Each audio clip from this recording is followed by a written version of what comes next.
How to reset the password of your Microsoft account. Hello everybody, welcome to another tutorial. In today's video, I'm going to be showing you guys how you can easily recover your Microsoft account if you have forgotten its password.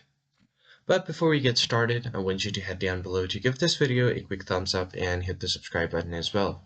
So the first thing that you want to do is get onto any web browser, and from here, you are just going to search for Microsoft Login. And once you do that, you just hit enter.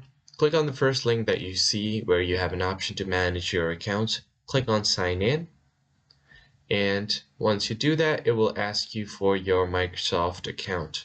If you already have a few accounts that's already been signed in, you can find it here, or what you can do is just enter your Microsoft account.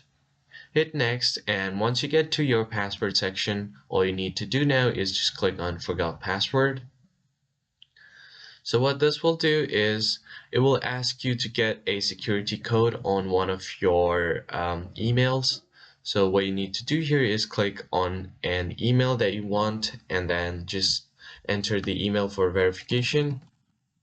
Then click on get code.